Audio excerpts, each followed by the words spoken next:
abbiamo appena finito questo spettacolo e ringraziamo in particolar modo Marco Longo, il nostro regista, la tutor, la professoressa Sanfilippo e in particolar modo la nostra preside, senza la quale questo non sarebbe potuto essere possibile.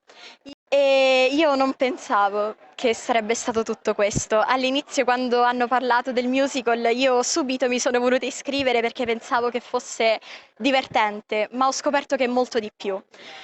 Con questa esperienza io sono uscita dalla realtà, non ho più percepito il tempo. È stata tutta un'altra cosa e oggi qua su questo palcoscenico ho vissuto tutto quello che in 5 mesi ho aspettato di vivere ed è stato meraviglioso. Questo musical, questo progetto, quello che perlomeno all'inizio era solamente un progetto, è arrivato in un momento della mia vita molto delicato quest'anno. Ehm, E diciamo che mi sento proprio di dire che mi ha stravolto la vita, mi ha insegnato veramente, veramente tanto.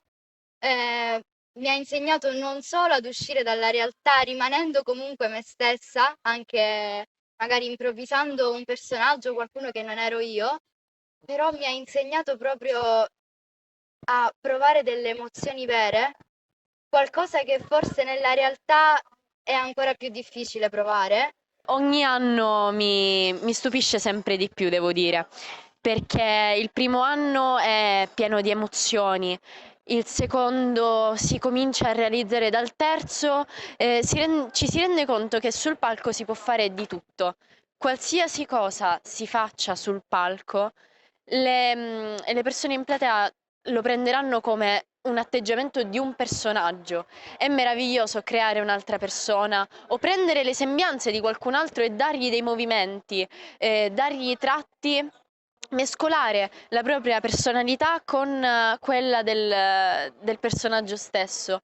È magnifico, anche perché quando si è sul palco e si parla, tutto ciò che si dice è oro per le persone che appunto ascoltano. Trovo che sia veramente forse la forma più elegante e la più completa di comunicazione in generale.